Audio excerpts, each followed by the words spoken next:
Petrol ಬಿಡಿ, ಇನ್ನು ಮುಂದೆ ಕಾರುಗಳಿಗೆ ಆಲ್ಕೋಹಾಲ್ ಹಾಕಿ. ಕೇಂದ್ರದ E85 ಮಾಸ್ಟರ್ ಪ್ಲಾನ್. ಇಂಧನ ಲೋಕದಲ್ಲಿ ಎಥನಾಲ್ ಕ್ರಾಂತಿ. हमारे शहर में पायलट प्रोजेक्ट करके 100% इथेनॉल पर चली, एक भी बार बननी पड़ी, नो पोल्यूशन। इथेनॉल में 7% पानी डालकर उन्होंने स्टोव बनाया। तो ये इथेनॉल वाला जो गैस स्टोव है वो कमर्शियल गैस की तुलना में सस्ता है। ವೀಕ್ಷಕರೇ, ಈ ಸಂಜೆ ನ್ಯೂಸ್ಗೆ ಸ್ವಾಗತ. ಭಾರತದ ಇಂಧನ ಕ್ಷೇತ್ರದಲ್ಲಿ ಈಗ ಹೊಸ ಸಂಚಲನ ಶುರುವಾಗಿದೆ. ಪೆಟ್ರೋಲ್ ಬೆಲೆ ಏರಿಕೆಯಿಂದಾಗಿ ಕಂಗಾಲಾಗಿರುವ ಜನಸಾಮಾನ್ಯರಿಗೆ ಕೇಂದ್ರ ಸರ್ಕಾರ ಸಿಹಿ ಸುದ್ದಿಯೊಂದನ್ನು ನೀಡಲು ಸಜ್ಜಾಗಿದೆ. ಶೀಘ್ರದಲ್ಲೇ ನಿಮ್ಮ ವಾಹನಗಳಿಗೆ ಕೇವಲ ಪೆಟ್ರೋಲ್ನಿಂದಲ್ಲ, ಬದಲಾಗಿ 85% ಎಥನಾಲ್ ಅಥವಾ ಆಲ್ಕೋಹಾಲ್ ಮಿಶ್ರಿತ ಇಂಧನದಿಂದ ಓಡಲಿವೆ. ಏನಿದು ಕೇಂದ್ರ ಸರ್ಕಾರದ ಪ್ಲಾನ್? ಇಲ್ಲಿದೆ ನೋಡಿ ಕಂಪ್ಲೀಟ್ ಡೀಟೇಲ್ಸ್.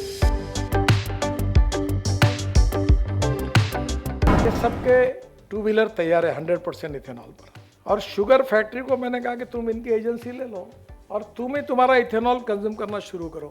अभी एक दिल्ली IIT में इथेनॉल में 7% पानी डालकर उन्होंने स्टोव बनाया। अब उसका इकोनॉमिक्स, जब मैंने वाला पहले इकोनॉमिक्स बताऊं तो कमर्शियल गैस का रेट जो है सब्सिडी वाला अलग है और कमर्शियल अलग है।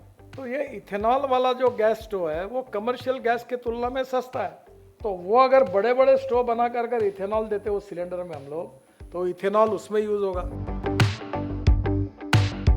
ಪಶ್ಚಿಮ ಏಷ್ಯಾದಲ್ಲಿ ಅಮೆರಿಕ, ಇಸ್ರೇಲ್ ಮತ್ತು ಇರಾನ್ ನಡುವಿನ ಸಂಘರ್ಷದಿಂದಾಗಿ ಭಾರತದ ಇಂಧನ ಭದ್ರತೆಗೆ ದೊಡ್ಡ ಸವಾಲು ಎದುರಾಗಿರುವ ಬೆನ್ನಲ್ಲೇ ಕೇಂದ್ರ ಸರ್ಕಾರವು ಸಸ್ಯಜನ್ಯದ ಎಥನಾಲ್ ಅನ್ನು ಹೆಚ್ಚಿನ ಪ್ರಮಾಣದಲ್ಲಿ ಬೆರೆಸಿರುವ ಪೆಟ್ರೋಲ್ ಬಳಕೆಗೆ ಉತ್ತೇಜನ ನೀಡಲು ಮುಂದಾಗಿದೆ. ಈಗಾಗಲೇ 20% ಎಥನಾಲ್ ಮಿಶ್ರಣ ಮಾಡಿದ ಬಳಕೆಯಲ್ಲಿದ್ದು, ಎಥನಾಲ್ ಮಿಶ್ರಣವನ್ನು 85% ಏರಿಸಲು ಕೇಂದ್ರ ಸರ್ಕಾರ ಯೋಚಿಸುತ್ತಿದೆ. E85 ಪೆಟ್ರೋಲ್ಗೆ ಸಂಬಂಧಿಸಿದಂತೆ ಕರಡು ನಿಯಮಗಳನ್ನು ಶೀಘ್ರದಲ್ಲೇ ಪ್ರಕಟಿಸಲಿದೆ ಎಂದು ವರದಿಯಾಗಿದೆ. ಇಂಧನಕ್ಕಾಗಿ ವಿದೇಶಿ ಅವಲಂಬನೆಯನ್ನು ಕಡಿಮೆ ಮಾಡುವುದು ಜೊತೆಗೆ ದೇಶದಲ್ಲಿ ಪರಿಸರ ಸ್ನೇಹ ಇಂಧನ ಬಳಕೆಗೆ ಪ್ರೋತ್ಸಾಹ ನೀಡುವುದು ಕೇಂದ್ರದ ಉದ್ದೇಶ. ಇದಕ್ಕೆ ಪೂರಕ ಎಂಬಂತೆ ನವದೆಹಲಿಯಲ್ಲಿ ಮಾತನಾಡಿದ ಕೇಂದ್ರ ರಸ್ತೆ ಸಾರಿಗೆ ಮತ್ತು ಹೆದ್ದಾರಿ ಸಚಿವ ನಿತಿನ್ ಗಡ್ಕರಿ ಅವರು, ಇಂಧನ ಕ್ಷೇತ್ರದಲ್ಲಿ ಭಾರತವು ಸ್ವಾವಲಂಬಿಯಾಗುವ ದೃಷ್ಟಿಯಿಂದ ಮುಂದಿನ ದಿನಗಳಲ್ಲಿ 100% ಎಥನಾಲ್ ಬಳಕೆಯತ್ತ ದೇಶ ಗಮನ ಹರಿಸಬೇಕಿದೆ ಎಂದು ಹೇಳಿದ್ದಾರೆ.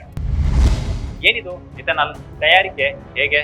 ಎಥನಾಲ್ ಅನ್ನು ಮುಖ್ಯವಾಗಿ ಜೋಳ, ಧಾನ್ಯಗಳು ಮತ್ತು ಕಬ್ಬಿನಿಂದ ತಯಾರಿಸಲಾಗುತ್ತದೆ. ವಿವಿಧ ಆಹಾರ ಧಾನ್ಯಗಳು, ಕಾಳು, ಮನುಷ್ಯರು ಸೇವನೆ ಮಾಡಲು ಅರ್ಹವಲ್ಲದ ಅಕ್ಕಿ, ಜೋಳ, ಕಬ್ಬಿನ ಹಾಲು, ಕಾಕಂಬಿ, ಕೃಷಿ ತ್ಯಾಜ್ಯಗಳನ್ನು ಬಳಸಿ ಎಥನಾಲ್ ಅನ್ನು ತಯಾರಿಸಲಾಗುತ್ತದೆ. ಪೆಟ್ರೋಲ್ಗೆ ಹೋಲಿಸಿದರೆ ಎಥನಾಲ್ ತಯಾರಿಕಾ ವೆಚ್ಚವು ಹೆಚ್ಚು. ಜೋಳದಿಂದ 1 ಲೀಟರ್ ಎಥನಾಲ್ ತಯಾರಿಸಲು ಸುಮಾರು 71 ರೂ ವರೆಗೂ ವೆಚ್ಚವಾಗುತ್ತದೆ. ಪೆಟ್ರೋಲ್ ಜೊತೆಗೆ ಎಥನಾಲ್ ಅನ್ನು ಬೆರೆಸುವುದನ್ನು ನಿರಂತರವಾಗಿ ಮುಂದುವರಿಸಲು ಹೆಚ್ಚು ಜೋಳ ಬೆಳೆಯಬೇಕಾಗುತ್ತದೆ. ಅದಕ್ಕಾಗಿ 2030ರ ಹೊತ್ತಿಗೆ ದೇಶದಲ್ಲಿ ಹೆಚ್ಚುವರಿಯಾಗಿ 40 ಲಕ್ಷ ಹೆಕ್ಟೇರ್ನಿಂದ 80 ಲಕ್ಷ ಹೆಕ್ಟೇರ್ಗಳಷ್ಟು ಹೆಚ್ಚುವರಿ ಭೂಮಿಯಲ್ಲಿ ಜೋಳ ಬೆಳೆಯಬೇಕು ಎಂದು ಬೆಂಗಳೂರಿನ ಸೆಂಟರ್ ಫಾರ್ ಸೈನ್ಸ್, ಟೆಕ್ನಾಲಜಿ ಮತ್ತು ಪಾಲಿಸಿ ಎನ್ನುವ ಚಿಂತಕರ ಚಾವಡಿ ಹೇಳಿದೆ. ವಿಮಾನಗಳಿಗೂ ಎಥನಾಲ್ ಬಲ.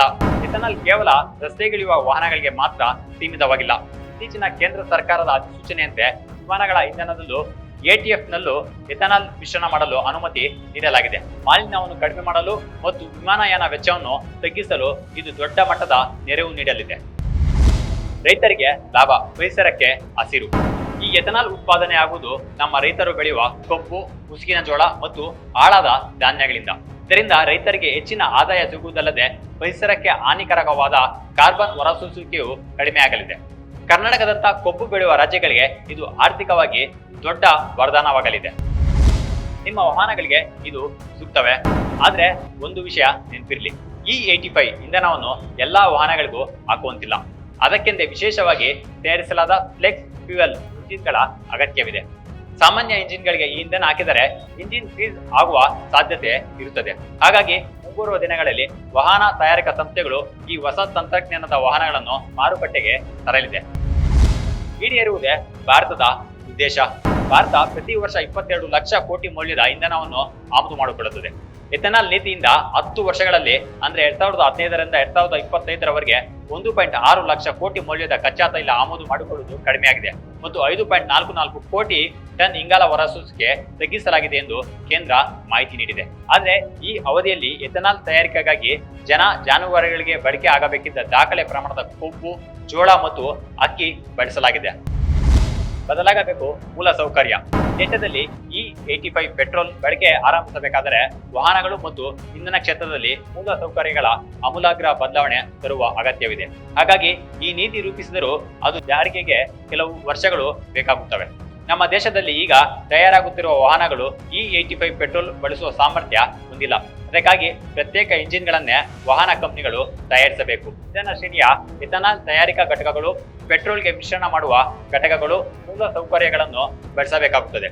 ಆಲ್ಕೋಹಾಲ್ ಪ್ರಮಾಣ ಹೆಚ್ಚಾಗಿರುವುದರಿಂದ ಪೆಟ್ರೋಲ್ ಬಂಕ್ಗಳಲ್ಲಿ ಅದರ ದಾಸ್ತಾನು, ಸಾಗಣೆ, ಸುರಕ್ಷಿತ ವ್ಯವಸ್ಥೆ ಸೇರಿದಂತೆ ಬಹುತೇಕ ಎಲ್ಲಾ ಮೂಲ ಸೌಕರ್ಯಗಳನ್ನು ಮೇಲ್ದರ್ಜೆಗೆ ಏರಿಸಬೇಕಾಗುತ್ತದೆ.